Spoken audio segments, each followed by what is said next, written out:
ክርስቶስ መጥቶ ፍጹሙን አልሰጠንም ጥምቀት የለንም እንጂ እኮ ኖህን ከጥፋት ውሃ ያዳነው እምነት የኛ እምነት ነበር ያ ከእግዚአብሔር ጋር መኖር ያ እግዚአብሔር ሰው ሲሆን ክርስትና ተባለ ፍጹም ሆነ ተዋህድን ከሱ ጋር እንላለን መጣ ራሱ በሽታ ነው እነዛው ሰዎች የሚጠብቁትን እምነት ሆኑ እንጂ አዲስ እምነት አልተከተሉ ፍጹም አረጉት ስለዚህ ባህር በሩን ለማጣት ፍጹም ሆናቸው ከለከላቸው that's not true በዛ ዘመን በአረቢያ ማን ተነሳ ማህመድ ተነሳ እስላሞች ሮምን ሁሉ ሰብረው አይደለም እንዴ ሶሪያን ግብጽን ሲወስዱ እንዴ የኛ መደፈር የኛ ማቀፍ ሐሳብ ነው ችግሩ ወይስ ሌላ አጥፊ ማፈቀ ሐሳብ መወለዱ ሁሌም ቢሆን ሙግቱ ስለ ሁሉም ኢትዮጵያዊ መሆኑን ይናገራል በተለይም ስለ ቅድስት ቤተክርስቲያናችን እንደውም ኦርቶዶክሳዊ ብሔርተኝነት መፈጠር አለበት ብሎ የሚያምንና የሚሞግት ሰው ነው ታዲያ በዚህ ለቅድስት ቤተክርስቲያናችን እንዲሁም ለኢትዮጵያ ሀገራችን ባለው አስተሳሰብ የተነሳ በብዙሃኑ ዘንድ ሲወደድና ሲደገፍ እናስተውላለን በዚያው ልክ ደግሞ ከሰው እንደሚለያይ ሁሉ የሃይማኖት መምህር ሆኖ ሳለ እንዴት ስለ ፖለቲካው ይሞግታል ስለ ቅድስት ቤተክርስቲያን ብቻ አያስተምርም ወይ እየተባለ ይወቀሳል ይተቻል እርሱ ግን ሁሌም ቀጥተኛ ደፋርና መነገር ያለበትን እውነታ በመናገር የሚያምን ሰው ነው በወጣቶች የስነ ምግባር መሻሻል እንዲሁም በሀገር ህልውና ላይ ለውጥ ለማምጣት የሚጥርና የሚሰራ መሆኑንም በብዙ ሚዲያዎችና በብዙ መድረኮች ላይ ሲናገር ተደምጧል የሚቀርብበት ትችት ግን በዚያው እንደቀጠለ ነው ፖለቲካን ወይንም ደግሞ ቤተክርስቲያንን ይምረጥ እርሱ ለሁለቱም ትልቅ ምክንያት አለው ሁለቱንም እንደሚሞግትም ይናገራል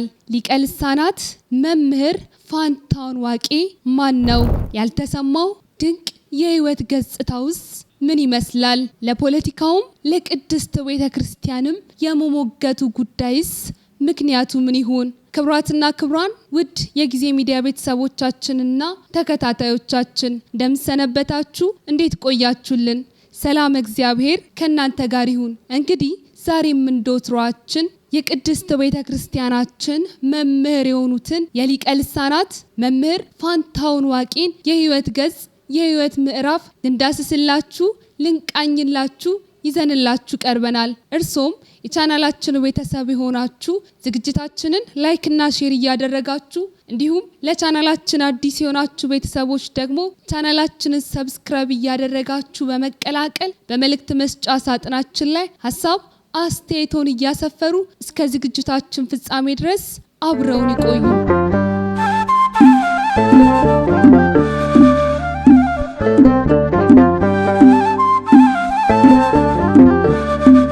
ሊቀ ልሳናት መምህር ፋንታውን ዋቄ ማን ነው ስንል ራሱ ስለ ህይወት ፍልስፍናው እንዲህ በማለት ይገልጻል እኔ ማለት እንደማንኛውም አዳማዊ ፍጥረት ነኝ በእግዚአብሔር አርአያና አምሳል የተፈጠርኩ ሰው ነኝ የኔ ህልውና የማህበረሰቡ ህልውና ነው ስለዚህ ህልውናዬ ባደግኩበት ማህበረሰብ በኖርኩበት ሰው በሆነው ማህበረሰቦች የተገነባ ነው ይላል መምህር ፋንታውን ዋቄ ስለራሱ ሲገልጽ መምህር ፋንታውን ዋቄ ትውልድና እድገቱ የልጅነት ጊዜውን ያሳለፈው በኢትዮጵያ ክፍል በምዕራብ ኦሮሚያ ሲሆን ከክርስቲያን ቤተሰቦች የተወለደ እንዲሁም በቅድስት ቤተክርስቲያን ኦርቶዶክሳዊት በሆነችው ቅድስት ቤተክርስቲያን አስተምሮዋና ትምህርቱ ያደገ መምህር መሆኑንም ይናገራል ምንም እንኳን የተወለደው ከክርስቲያን ቤተሰቦች ቢሆንም ያደገውና ብዙን የልጅነት ጊዜውን ያሳለፈው ቤተሰቦቹን በልጅነቱ በማጣቱ የተነሳ በሙስሊሞች ማህበረሰቦች ዘንድ እንደሆነ የሚናገረው መምህር ፋንታውን ዋቄ የአስተዳደግ ሁኔታውም ብዙ ሃይማኖቶች ብዙ ብሔር ብሔረሰቦች ባሉበት አካባቢ በመሆኑ ኢትዮጵያዊ ማንነት ይዞ እንዳደገም ይገልጻል ብዙ ጊዜም በሚቀርባቸው ቦታዎች ማነህ የሚል ጥያቄ ሲቀርብለት እኔ ማለት በኢትዮጵያ ምድር የተወለድኩ ኢትዮጵያዊ ነኝ ይላል መምህር ፋንታውን ዋቄ። መምህር ፋንታውን ዋቄ በሙያው ከፍተኛ የዴቨሎፕመንት አማካሪ ሲሆን በልዩ ልዩ መንግስታዊና ዓለም አቀፋዊ ተቋማት በኃላፊነት እየሰራ በቅድስት ቤተክርስቲያንም እንዲሁ ከ20 ዓመታት በላይ ዘርፈ ብዙ ተግባራትን እያደረገ ለቅድስት ቤተክርስቲያን ብዙ አስተዋጽኦ እያደረገ ያደገ የቅድስት ቤተክርስቲያናችን መምህር ነው። መምህር ፋንታውን ዋቄ በቅድስት ቤተክርስቲያናችን በሚያደርጋቸው ዘርፈ ብዙ ተግባራቶች ሊቀ ልሳናት የተባለ ስያሜ መጠሪያ የተሰጠው ሲሆን ስለሱ ወዳጆቹ ብዙ ይናገራሉ። እንዲህ በማለትም ይገልጹታል። ሊቀ ልሳናት መምህር ፋንታውን ዋቄ የዓለምን ርዕዮትና የሃይማኖትን ምንነት በጥልቀት የተረዳ ስነ ስብዕናንና ፍልስፍናን በእጅጉ ያወቀና የተረዳ የመንፈሳዊ ኑባሬንና የዘመናዊነትን ምንነት በቅጡ ያጤነ የመንግስት አወቃቀር የቤተ ክርስቲያን ሐዋርያዊ ትውፊት የተረዳ ስነ መንግስት ባህላዊ ፖለቲካዊ ርዕዮትን በቅድስት ቤተ ክርስቲያን በተዋህዶ ላይ ያላቸውን ብያኔ በጥልቀት መርምሮ ያወቀ የኛ ዘመን የተዋህዶ ጠበቃ ነው በማለት መምህር ፋንታውን ዋቄን ወዳጆቹ ይገልጹታል። በዚህም መሰረት መምህር ፋንታውን ዋቄ በቅድስት ቤተ ክርስቲያናችን ያደገ የቅድስት ቤተ ክርስቲያንም መምህር እንዲሁም ጸሐፊም ጭምር ነው። በቅድስት ቤተ ክርስቲያን በአገልግሎት በቆየባቸው ጊዜያትም የማህበረ ቅዱሳን የልማት ተቋማት አማካሪ በመሆን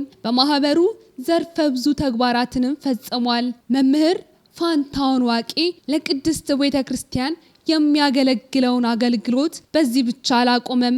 በአንድ ወቅት ብዙ እንቅስቃሴ የተደረገበትንና ሁሉም ኦርቶዶክሳዊ ምእመንን ያነቃቃውን ለቅድስት ቤተ ክርስቲያን ዘርፈ ብዙ ስራዎችን ይሰራል ተብሎ የታመነበትንና በብዙ ዘርፍ የቅድስት ቤተ ክርስቲያን ምሁራን የሆኑ 7 አባላትን ያቀፈውን 7 የቅድስት ቤተ ክርስቲያን መሰረታዊ ጥያቄዎችን የያዘውን ሞዓ ተዋህዶ የተሰኘውን ማህበር አንዱ አባል በመሆንም ለቅድስት ቤተ ክርስቲያን ምላሽ ለማሰጠት ብዙ ጥሯል። መምህር ፋንታውን ዋቄ በብዙሃኑ ዘንድ በጣም ተወዳጅ የሆነ መምህር ሲሆን በተለይም በማህበራዊ ሚዲያዎች እንዲሁም በተለያዩ ጊዜያቶች ለቅድስት ቤተ ክርስቲያን በሚያደርጋቸው ሙግትና ተገቢ ነው ብሎ የሚያምንበትን እንዲሁም በኢትዮጵያም ይሁን በቅድስት ቤተ ክርስቲያን ውስጥ ትክክለኛ ነገር እያደረጉ አይደለም ወይም ትክክለኛ ስራ እየሰሩ አይደለም ብሎ